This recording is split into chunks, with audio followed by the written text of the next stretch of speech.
This video is about the schwa in English pronunciation. The schwa is one of the most important sounds in English, and learning how to pronounce this sound correctly will make your overall English accent sound more natural. This is because it's the most commonly occurring sound in spoken English, and that's why it has its own special name, the schwa. You might not want to learn the entire International Phonemic Alphabet, but it's a good idea to be able to recognize a schwa because it's so common. And you'll be able to spot it in the dictionary and see how it helps you pronounce particular English words. So let's remind ourselves what it sounds like. It's a lazy sound and it's pronounced And it's important because any vowel sound can reduce to the schwa. For example, umbrella, celebrate, circus, carrot, principle. The schwa sound is always unstressed. Indeed, it's the only vowel sound which is never stressed.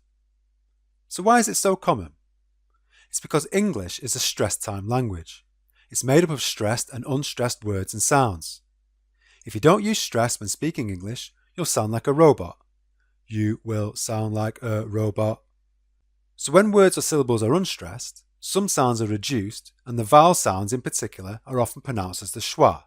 For example, I'll see you later is more typically pronounced I'll see you later. This is because some of the syllables are longer than others, and that's because the important words in the sentence are stressed. I'll see you later. The less important words are unstressed, and this helps the brain to focus on the important ones. I'll see you later. If you're not sure which words are stressed or unstressed, try copying a native English speaker. The schwa can appear anywhere in an English word. It can appear at the beginning, in the middle, and at the end. For example, America, about, allow, student, vegetable, initiative, visa, weather, adventure. Where else can we find the schwa?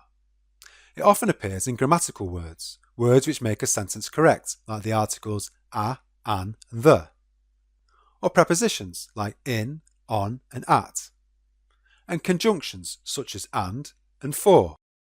Other words include just, some, and your. There are lots of these words in English. When these words are stressed, you'll hear a stronger vowel sound. And, for, your. But when these words are unstressed and spoken naturally in a sentence, they often reduce the schwa sound. Und, f, y. Let's look at this sentence. An apple a day keeps the doctor away. There are lots of schwa sounds here. Firstly, the grammatical words reduce to the schwa. An apple, a day, the doctor.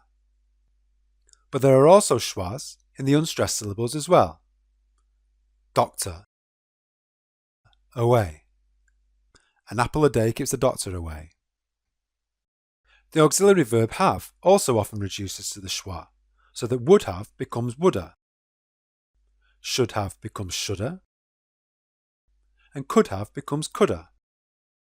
You should have told me I would have helped. You should have told me I would have helped. And with going to, we get gonna. Want to becomes wanna, and have to becomes have to.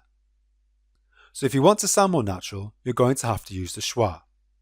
If you want to sound more natural, you're going to have to use the schwa. Okay, time to do some practice. Try to say these words naturally using the schwa in the correct place. Woman, supply, another, ago, after, elephant, syringe, information, colour. And now let's practice with some full sentences. Where does the schwa appear here? Are you feeling better today?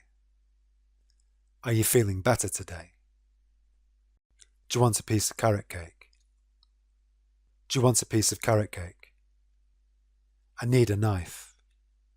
I need a knife. So there we go. If you start to pronounce the schwa correctly, your English will sound more like a native speaker's and people will be impressed at how fluent you sound. In the next video, we'll study ED endings.